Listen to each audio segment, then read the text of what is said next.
Hey guys, welcome to a brand new Fright Friday. And today on the show, I am talking about two movies. So this is the first for the channel, I think.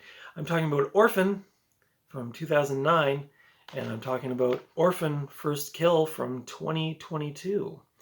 If you missed my video this past Tuesday for Cult Movie Tuesday, I am just getting back to doing some videos after being sick and overworked and going to my son's wedding. So I've been a little neglectful of the channel lately just because I've been so busy. And I'm not saying that it's going to not be that way again because I do have a lot of work coming up. So, but hopefully I'll be able to keep doing these videos. Thank you for tuning in and thank you for your patience and continuing to follow Night Owl Video. And today we are talking about two films, Orphan and Orphan First Kill, two psychological horror movies that came out, one in 2009, and then the prequel just came out this year, which is a little strange, but we'll do a bit more of a deep dive on that. Orphan, we'll start off with the first one, and I will hold up the movie while I bring my notes up here. Orphan is a movie from 2009. It's a psychological horror film, as I mentioned. It was directed by Jaume Collet-Serra. And that name might sound familiar if you watch my channel because I did a review of one of his other films, which was The Shallows, the shark movie. He also directed the 2005 remake of House of Wax. This film stars Isabelle Fuhrman in the role of Esther, right here. And it also stars Vera Farmiga, who is in the Conjuring, I think. And also one of my personal favorites, and I think he's super cute, is Peter Sarsgaard. I think he's also a great actor too, not to diminish his acting abilities, but I think he's also really hot. So, but anyway, those two are in this film as well, playing Esther's adoptive parents. The synopsis is: devastated by the loss of their unborn baby, Kate, played by Vera Farmiga, and John, played by Peter Sarsgaard, decide to adopt a child. At the orphanage, both feel drawn to a little girl, Isabelle Fuhrman, named Esther, and soon the couple take their new daughter home. But when a dangerous series of events unfolds, Kate begins to suspect that there is something evil lurking behind the child's angelic exterior. I'm gonna say it again, but I absolutely love this movie.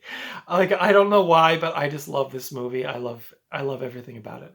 But I'll get to that when I'm talking about my thoughts at the end. The principal filming of this movie took place in Canada, in Toronto and Montreal, among other places. It's loosely based, actually. I didn't know this until I was doing my putting together this review, that the movie is actually based on a true story about a woman who was in her 30s and she was pretending to be some missing boy or something, and like she was like, I don't know if she had the same kind of disease as the main character in this film, like a disease, I guess I should expand on that, where the disease is that like the person looks like a child but they're actually older. I believe it's a real condition. But yeah, this is based on like a true story, actually, or loosely based, I should say, on a true story, about a woman. Yeah, she was in her 30s and she was pretending to be a boy, like a 10-year-old boy or something. So I didn't write notes down about that because I didn't really want to get into that. I'm really just talking about this film, Orphan. But if you want to learn more about it, you can definitely Google like true story Orphan or whatever, and you'll find out about it. This was an international collaboration between Canada, the United States, Germany, and France. I thought also it was kind of interesting. One of the producers of the film is Leonardo DiCaprio through his production company. It was released in July of 2009 with a budget of $20 million, and it grossed $78 million at the box office. So yeah, this film was a hit when it came out. I definitely didn't see it in the theater. I may have rented it on DVD when this came out. But I hadn't seen it in a number of years. I think this was maybe like my third or fourth time watching it. I do love this movie. Um, the film received mixed reviews from the critics. Some praised its dark humor, um, and the scares, I guess, like the jump scares in it. And a lot of people um, praised Furman's performance. I mean, she really was good in this role. But some of the criticisms were that the screenplay was pretty formulaic, the pacing wasn't great, and it had a two hour runtime. Actually, over 2 hours, 2 hours and 3 minutes. Um, on the flip side, though, Roger Ebert loved it. He loved it. He even kind of made like some comparisons to like The Omen and Rosemary's Baby and that, and sort of said like, they would the characters in those movies would love this character. So I like that kind of like how he made that comparison or that connection. Um, there was apparently some controversy when the film came out from adoption advocates who didn't like the way that the film portrayed um, children who were looking for their forever homes. And obviously it's a horror movie, so it's, you can probably put two and two together that Esther is not all that nice, and she does some pretty mean things in the movie, some pretty evil things, and so these adoption advocates were not too happy about it. Now I don't know if this was in response to that, but the manufacturer, I think it was Warner Brothers, did put a little thing at the beginning of this DVD that sort of said like, if you do want a child in your life, consider adopting a child. And there's lots of lovely children out there that need homes. And so they kind of I think they were probably trying to counterbalance the criticisms from these groups. But I don't know. It's a horror movie. I mean, like, nobody that wants to adopt a child is going to watch this and then go like, oh God, we can't adopt a child. They're going to be evil. I don't think that's the case. I think maybe some people were just overreacting, but either way, the Warner Brothers did address it by doing this little preamble before the film. So um, there's this DVD came out in October of 2009, and there's no special editions as far as I'm aware. Like no boutique labels have picked it up or anything. I would assume this is probably on Blu-ray. The new one's on Blu-ray, as you probably saw at the beginning of this video.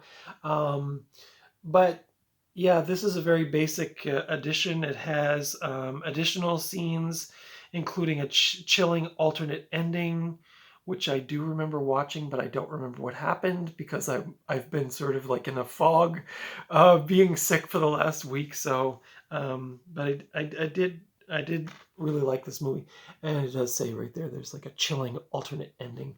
So yeah, I give this movie a 5 out of 5 all day long. I love this movie. I like the character of Esther.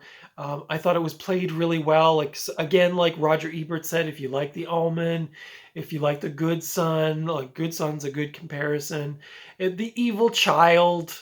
Now there's a hidden twist that I'm not telling you about, but there is a hidden twist with Esther, but I don't want to spoil it for you in case you haven't seen it. And probably maybe some people missed this on the first time around and they're hearing about the new prequel that just came out in August, so they're probably catching up on this. So I won't ruin the ending for you, but suffice to say there is a pretty dramatic twist ending on this. This edition, like I said, is very bare bones. It has the alternate ending and some additional scenes. You can rent this on YouTube, Google Play, and Amazon Prime. I found this in the $5 bin at Walmart, which I'm going to include in my thrifting haul video. But if you're wondering, and I will mention it in my thrifting haul video, the Walmarts have their scary movies out for Halloween. So in the dump bin are like tons of these movies for $5. I picked this up for $5. I was very happy to finally find a copy of this because I don't see it out in the thrift stores much. But anyway, very, very cool to find this. Love this movie. can't praise it enough. If you like the evil child kind of movie, or just a really good thriller with a good twist ending, this is your jam right here.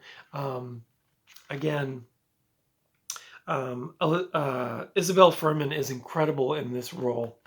So that's Orphan, and now we're gonna actually, for the first time ever on Night Owl video history, we're gonna do a double shot in one for Fright Friday, and I'm also gonna be talking about Orphan First Kill, which is the new Orphan movie which just came out in August.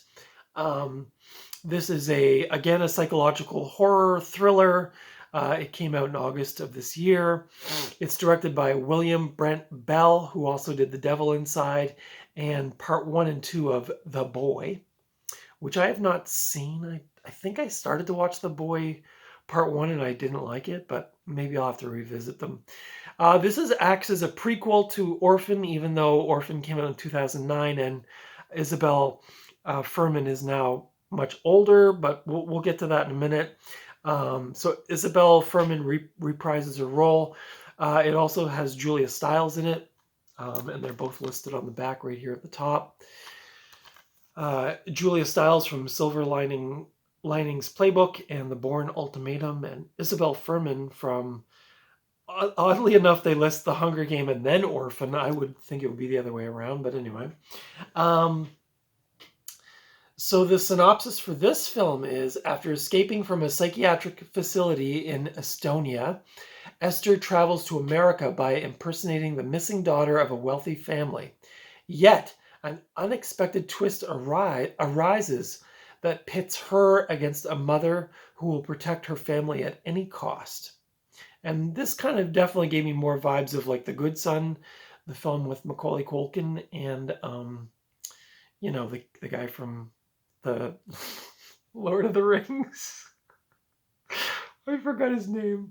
But anyway, this gave me vibes of The Good Son. If you've never seen that film, I'd highly recommend that one from 1993. A good evil child thriller, if you like the evil child thrillers. Maybe I do like the evil child thriller. I don't know. But yeah, cool movie. So this movie was originally going to be entitled Esther, based after the main character, and there's Esther there. Filming was done in Winnipeg, Manitoba, between November and December of 2020, which is pretty surprising because that was kind of like the height of the pandemic, the COVID pandemic, but apparently they did the filming then. Box office was $37 million. I could not find out, the box office was $37 million. I could not find any information about the budget. One site I looked at estimated it to be at 10 million. So this one didn't do quite as well as the original. That could have been partially because it took so long for them to come out with this, but this prequel sequel. And I think it also went straight to, like, it came out in the movie theater, but it also started streaming like on the same day or something, or maybe it was available on demand the same day. So I don't know if many people went to the movie theater to see this. But talking about this, like, the original came out in 2009, this came out in 2022, and so Isabel Fuhrman is supposed to play Esther younger than she played Esther in the first film. So I was like, how are they doing this, and how is this going to work? And because I really don't like that de-aging thing that they do with actors in movies, but they did a surprisingly good job. I mean, obviously she looks older in the face, like her facial features have changed a bit. She's a bit more like narrow, thin through the face, but they did use some like forced perspective and makeup to kind of like help to make her look younger. They had two child actors who were body doubles for Isabel Fuhrman. So in the scenes, sometimes if it's like from behind, you'll see it'll be one of the children holding an adult's hand, so it makes her look smaller. And they do different things. You can tell, like, in scenes where, like, like Isabel Furman, the actor, is reaching out to pick something up. It's a child's hand, clearly one of the body doubles picking up the item. So they did little clever tricks to kind of like mask that clearly Isabel Furman is much older now in the film, but she's supposed to be playing her as Esther as a younger version of herself. So interesting. And if you know the plot twist in this film, you can kind of forgive it a little bit too. I won't tell you what the plot twist is in case you haven't seen it, but it just suffice to say it has something to do with age and aging. So, or did I already blow that earlier in this review? I don't know. I'm still a little sick and I'm still a little fuzzy in the head, so forgive me if I ruined anything for you, but yeah, so in this, apparently there's a third film coming out, and it's supposed to, I guess it'll probably like conclude the series as a trilogy, although I did read also that there was like multiple sequels coming, so I don't know if that's true or not, but anyway, that's that. The critics were polarized again on this, much as they were with the original Orphan film. Some people really liked it. They praised Isabel Furman's acting in the movie. Obviously, she did a great job in both films. But again, with like the pacing and that, and the kind of some of the, I don't know. You know how critics are. They get so crappy about these things sometimes. They get just nitpick at things. But this movie did, I think this movie does have a higher score on Rotten Tomatoes than the original film, Orphan. So I don't know. Like a lot of fans, like when this came out to the theaters, I was watching a lot of reviews of it just to see what the feedback was going to be like. And a lot of people really loved this sequel. So I did just pick it up a couple of weeks ago and I watched it.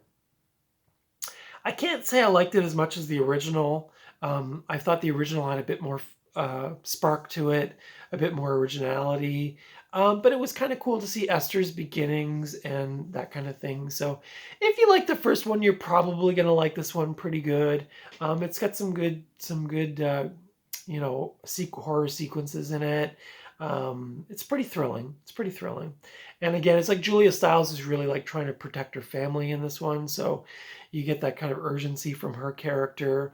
Yeah, I would recommend I love the first Orphan, so naturally I had a bit of a bias towards this one, but if you like the first one, you probably will like this one. I didn't think it was as good as the first one, but I did enjoy it. So you can rent this on YouTube, Amazon Prime, and Apple TV.